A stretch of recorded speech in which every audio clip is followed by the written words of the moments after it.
자, 축하드립니다. 왜 갑자기 축하하냐면요. 자, 여기까지 공부하고 나면 우리가 고등학교 문법에서 배워야 할 대부분의 내용을 다 배우는 거예요. 부정표현이 통사론, 즉 문장에 대해서 연구하는 부분의 마지막 단원이 되겠습니다. 물론 이제 뒤에 남은 것들이 있죠. 고전 문법도 남아있고, 그 다음에 이제 어문 규정이죠. 어문 규정이 아니라. 어문 규정이라는 게 뭐 로마자 표기법이니 뭐 한글 맞춤법 이런 것들이 있는데, 그러나 그 뒤에 우리가 배울 내용들은 사실 전부 다 우리가 맨 앞에 배웠던 의문론, 형태론, 통사론 일부 이런 것들을 기반으로 하는 거기 때문에 실제로는 여기까지 이해하면 대부분의 내용들은 다 배운 거라고 생각하셔도 좋아요. 어쨌든 축하드립니다. 자, 이제 부정표현을 볼 건데 종류가 이렇게 있어요. 안부정문, 못부정문, 말아 말자 부정문이 있습니다. 바로 들어갈게요. 자, 부정표현의 정의는 뭐냐면 어떤 내용이나 의도가 그렇지 않다라고 표현해 주는 거예요. 자, 종류가 있습니다. 표로 보여줄게요. 종류로는요, 크게는 세 가지예요. 안부정문, 못부정문, 말아 말자 부정문인데요. 자, 안부정문은 종류가 두 가지예요. 의지부정이랑 단순 사실 부정입니다. 자, 여기서 주의할 게 뭐냐면요. 대부분 교과서에서 혹은 참고서에서 사실 부정을 안 다룰 때가 있어요. 그런데 안부정은요, 의지부정만 있는 것이 아니라 사실부정도 같이 갖고 있다는 걸 알고 있으셔야 됩니다. 그 다음에 못부정은 두 가지예요. 능력부정이랑 상황부정이 있는데 이것도 역시 어떤 책들은 상황부정을 다루지 않는 경우가 있어요. 같이 기억하셔야 됩니다. 그 다음에 말아 말자 부정은요, 말하는 명령에 사용하는 부정, 말자는 청유에 사용하는 부정 표현이 되겠습니다. 이건 지금 내용상으로 구분해 본 거고요. 이제 형식상으로 구분해 볼 건데, 자, 짧은 부정이라는 거랑 긴 부정이라는 게 있어요. 이거는 말 차이를 보면 알겠지만 짧은 부정은 부정을 나타내는 부분이 짧고요. 그 다음에 긴 부정은 길어요. 근데 몇 글자 차이 나는 거 아니라서 큰 의미가 있는 건 아닙니다. 자, 어쨌든 자, 짧은 부정은요, 부사에 의해서 실현됩니다. 우리가 이걸 부정부사라 그러고요. 그 다음에 긴 부정은 부정 용언에 의해서 실현돼요. 원래 그리고 부정부사를 쓰는 거랑 부정 용언을 쓰는 게 문법적으로 약간 의미가 달라질 때가 있긴 있는데요. 여기서 거기까지는 지나치게 들어가지 않도록 하겠습니다.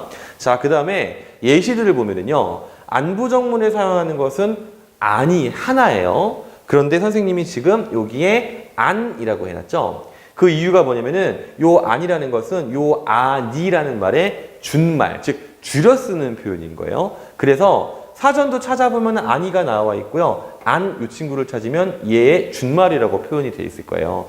자, 그 다음에 여기 보면은 지 아니하다 돼 있는데, 그러니까 뭐뭐 하지 않다 이렇게 기억하시면 되겠죠. 참고로 요 지라는 표현을 책들에 잘 안 써놓는 경우가 있는데 그렇게 막 아주 뭐 신경 쓰거나 그럴 부분은 아니고요. 그냥 간단하게 아니하다, 않다로 생각하셔도 큰 상관은 없습니다. 자, 여기서 아니하다가 본말이고요. 안히읗다 이 친구는 준말이에요. 그래서 요걸 가지고 뭘 구분할 수 있느냐? 우리가 사실 맞춤법 쓸 때 이 친구랑 이 친구랑 헷갈릴 때가 있어요. 그럴 때 말을 풀어서요. 아니라고 풀려지면 안니은이고요. 그 다음에 아니하로 풀려지면 안히읗으로 생각을 하시면 됩니다. 자, 그 다음에 자, 못부정문은 못 하나 있어요. 단순하죠? 그 다음에 긴 부정문은 뭐뭐 하지 못하다 이런 표현을 사용합니다. 그 다음에 말아 말자 부정문은요. 얘는 애초에 저 말 자체가 용언으로 되어 있죠. 그래서 짧은 부정은 없고요. 긴 부정만 이렇게 나와 있습니다. 자, 지금 이렇게 해서 부정 표현의 종류를 봤는데 요거를 본다고 다 알 수 있는 게 아니죠? 그래서 예문을 볼 거예요. 자, 일단 안부정문입니다. 짧은 부정문 먼저 볼게요. 숙제를 안 해왔어요. 자, 이거는요, 안 한 거예요. 그럼 보통 혼나죠? 왜냐?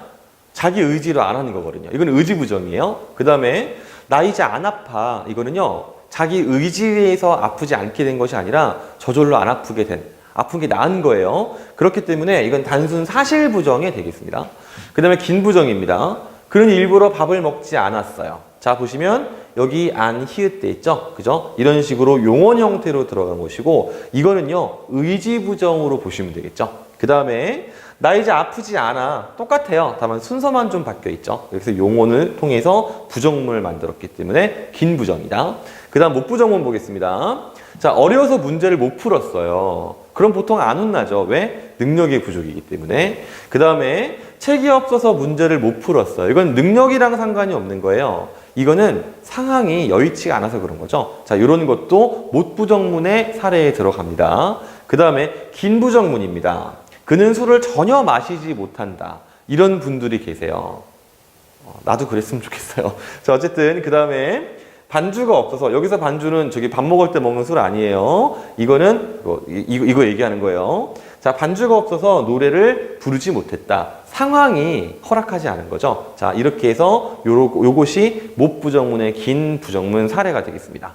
자, 그 다음에 말아 말자 부정문. 말아는 아까 말했듯이 명령이에요. 그래서 밥 먹고 바로 눕지 마라 혹은 말아라 이렇게 얘기하는 거. 명령의 형식으로 지금 부정하는 거고요. 그 다음에 말자 부정은 우리 이제 만나지 말자. 어떻게 슬퍼요, 그죠? 이거는 이제 청유의 형식에 사용하는 부정 표현이 되겠습니다. 참 많이 들어봤어요. 자, 그 다음에 그 외가 있습니다. 이 그 외는 사실은 내가 제목을 안 붙여놨는데 어휘적 부정이라는 게 있거든요. 이건 되게 논란이 많아서 사실 학교 문법은 안 다루는데 되게 치사하게 가끔씩 EBS에서 내요. 그래서 이런 사례가 있다는 거 한번 보여줄게요. 알다의 반대 모르다, 있다의 반대 없다, 그 다음에 서술격 주사 이다의 반대 아니다. 예를 들어서 나는 학생이다를 부정하면 나는 학생이 아니다 이렇게 되는 거죠. 참고로 말하면 이거는 사실 문법 범주에 집어넣지를 않습니다.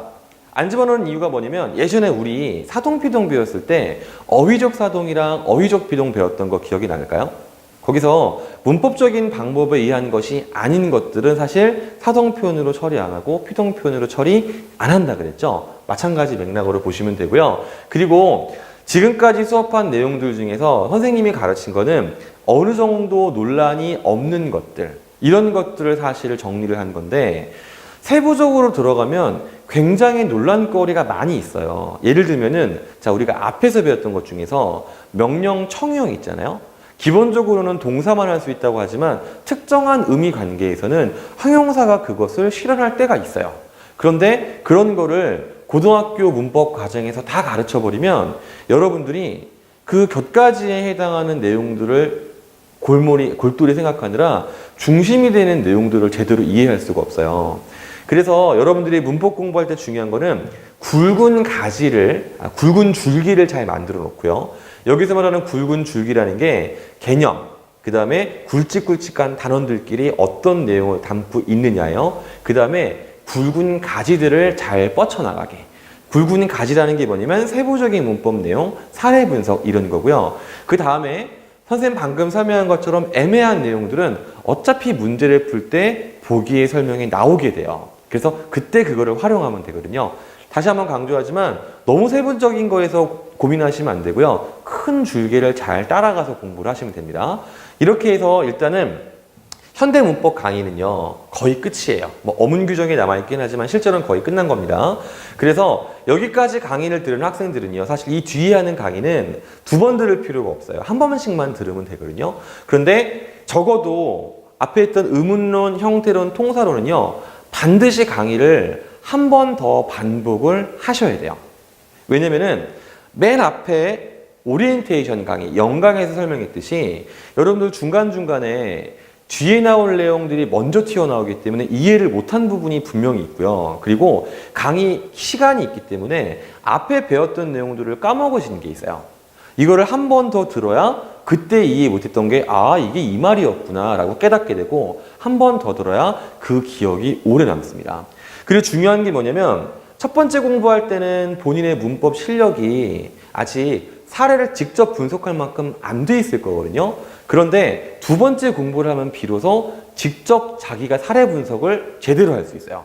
그래서 두 번째 공부를 하면서 직접 사례 분석을 하셔야지만 실제 문법 문제 어려운 것들을 잘 풀 수가 있어요. 그래서 지금 뒤에 쓸데없이 말이 길어지고 있는데 제발 부탁드리기를 두 번 정도는 개념 강의를 완강해 주시기를 부탁드립니다. 고생 많이 하셨습니다.